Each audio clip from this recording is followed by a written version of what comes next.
We have a free giveaway here for you. This is the family budget and net worth tracker. You see at the bottom of the tabs, family budget and net worth. Go back to the family budget. This is a pretty cool thing. At the top, you see the month December. You can change this to January or whatever month it is, so you can have those conversations with your spouse or your significant other. So in the plan, this is when you start at the month. This is where you think you're going to have. So you start putting your money. Let's say you have $1,000 you think you're going to make from your job, $100 from a second side job you have, maybe $50 from some other stuff you have. You just kind of populate the planned income and expenses as you would think they are. So we're just throwing some numbers in here so you can see that they're working over here. Just throwing some stuff in here. We'll keep it simple. I'm not going to go through it all. You guys can kind of figure this out pretty easy. The actual amount, this is the amount you're going to put in there when you have, at the end of the month, you've accrued everything. You can also do the equals, this amount plus this amount, and put every paycheck or everything in there.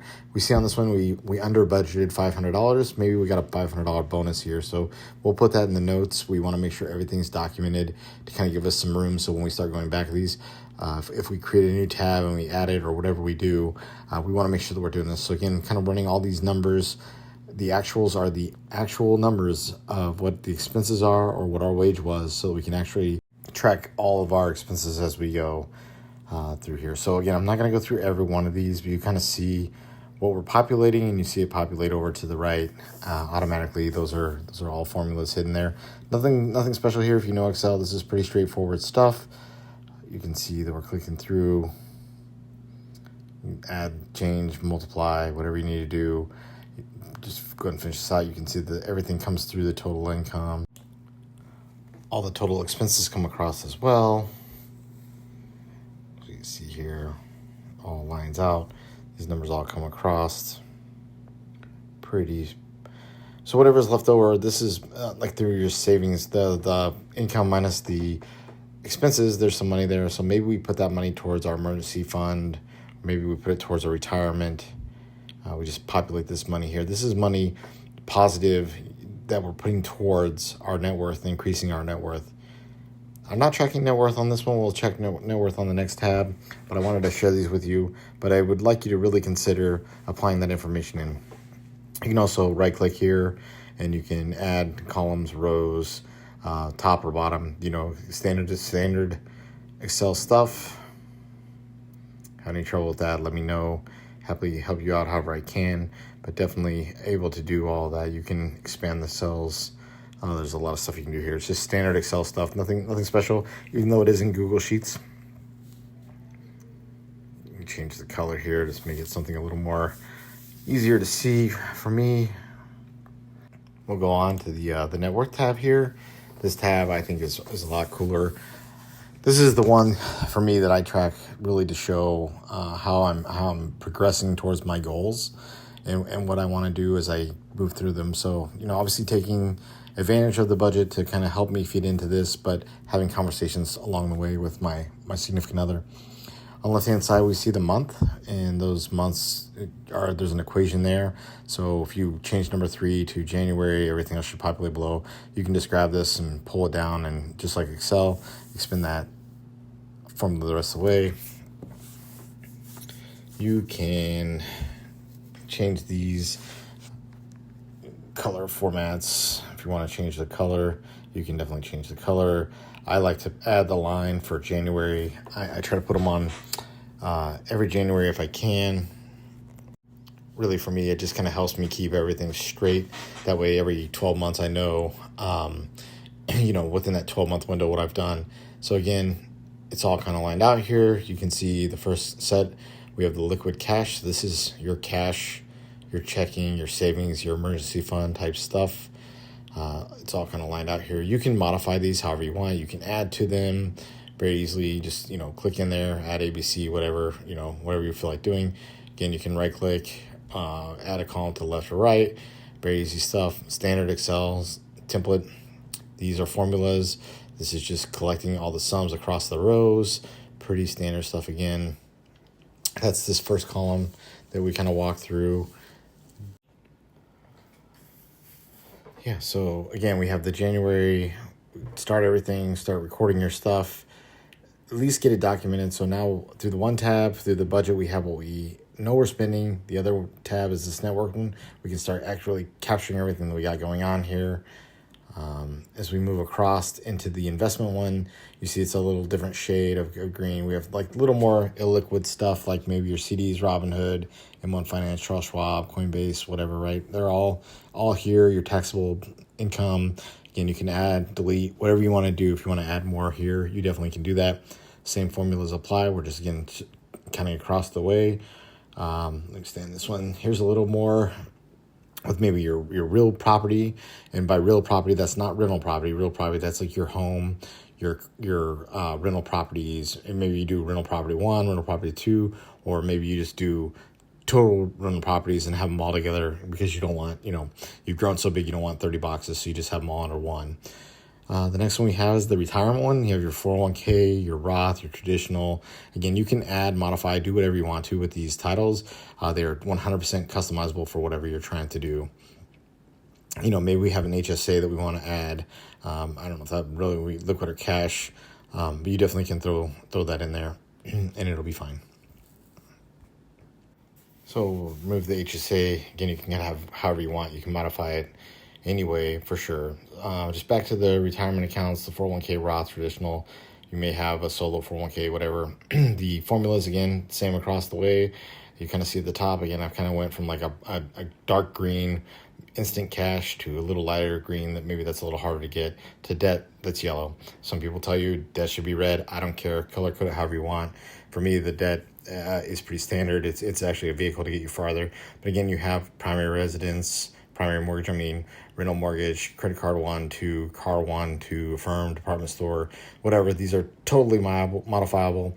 On a real property, you could put your car 1, car 2.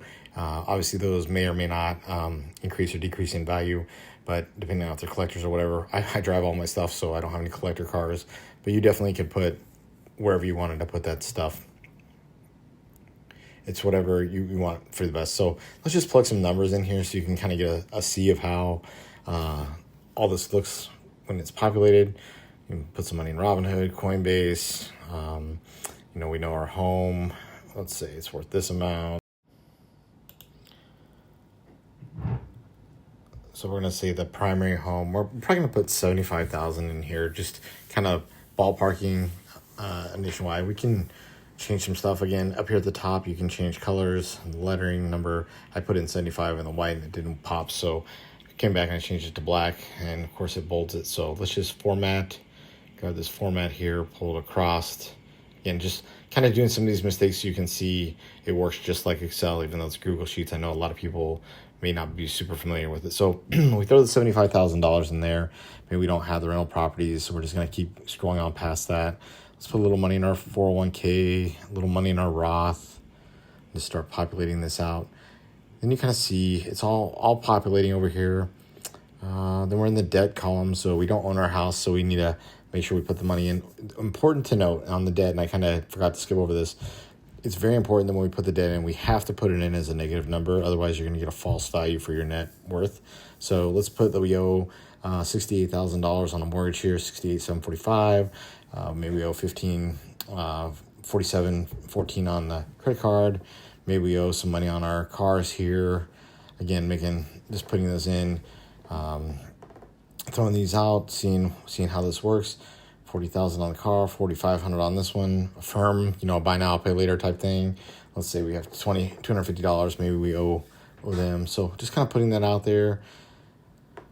Working through this. You see, I forgot to put the car. I mentioned that earlier. So let's go over here and let's put the car value. See, you could put it car 1, car 2. You could do all that. Or you could just kind of throw this catch-all box of both cars and just call it cars, right? So we can just throw that amount in there as we go. So let's just say the cars are worth $38,000. So we'll throw that amount in here. Pops over. Okay, cool. There's our net worth, total debt. That caught up from all the debt columns. There's our total assets. We've got a lot of assets. Total liabilities, total debt. Format these cells a little bit, make it fit. See the net worth. Pull back over here. You can see all this stuff is pulling from these other columns as we go through And that net worth looks a little high, so I'm just going to kind of do a cursory check to go back through this. $100,000 net worth. There's a mistake here. I just know that from experience. So as you do this, if you see some astronomical amount pop up, you're going to want to go back and double check and see what's going on. And instantly I can see I messed up. I did not put the negative. Classic, what I told you was going to happen. I did not put the negative for my debt. So I need to make the car debt negative and the affirmed debt negative, and that's going to give me a realistic net worth by taking all of our total debts, all of our total assets. We'll subtract all of our debt from our assets, and that will give us our net worth. So now we have a net worth of $10,591.29. So let's just pull back. Let's just say January, get a little more money popping through, increasing, throwing this $25 in our emergency fund. Robinhood's up a little bit. Maybe we deposited more, or maybe Bitcoin took off. So you're seeing the prices here. Maybe we didn't put anything into it, or maybe we did, and this is just the investment return. Our house is still the same. I don't really adjust the house or the cars, except for maybe once a year. So we'll kind of come back to those here in a second. But for me, I don't adjust those. I just pull that $75,000 all the way down. And then in January, so again, making these lines, I'll keep the value the same.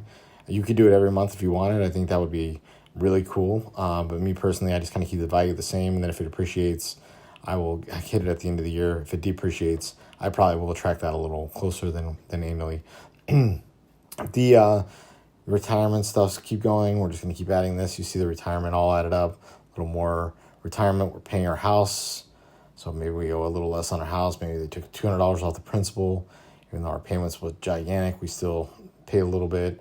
Credit cards, it's January, so we got a little Christmas cheer fallout that we're trying to cover for. But our car values, we've paid those down a little more. So let's subtract these, get these all the way through. Again, I'm just making these numbers up. These are whatever. The big reminder is, as you document this stuff, track it. That's how you're going to be successful. Figure out what your goal is, where you want to go. Make sure you're tracking it constantly. If you don't measure it, you don't track it, you don't grow your net worth. You're just going to be in this lull of you don't know where you are. So what's really cool about this is now you see our total debt. You can actually see that it's changed, and you can see our assets is up and our debt is down. So when we take our assets and we subtract our debt, we get a $14,582 net worth, which is a change of almost $4,000 net worth, which is pretty awesome, right? So that's really cool that we were able to get that. Again, these are just formulas. You can use them out there however you see fit. Definitely add, subtract, whatever columns, rows. It's all very, very doable for you. Hopefully you get a lot out of this, but just remember to enter the debt as a negative number. Let me just highlight that, because that is such an easy thing to overlook, and I've done it many times in how I've tracked my stuff. So again, back to this, I just want to refresh this. My house, $75,000. I'm going to just flood this numbers, $75,000 for the whole year. I'm probably not going to come back and change that. I would, again, probably do the same for the car. Maybe the car I might depreciate a little every month, but I'm not going to go to Kelley Blue Book every month and look and see what it is. So maybe like once a quarter or whatever that looks like, I might go and change that. Again, just kind of looking over. This is fully customizable. These standard Excel formulas, I just want to share this with you. Your taxable stuff, CDs. I don't check CDs every month. I might check them quarterly to see what their interest is. It's a couple bucks here or there for the each $1,000 you have in there. So you're not moving the needle a ton, but it does move it. I do everything else. I absolutely put in, every month as we go through it. I absolutely update it as we go. So again, I think you have the budget, great information here, and you have the net worth tab. These are two really, really big, powerful tools that I use. I hope you get a lot out of it. I hope it inspires a lot of discussion. So please use the link in the description below. Please like and share if you get anything out of this. Enjoy the tool. Let me know your thoughts. Comment down below.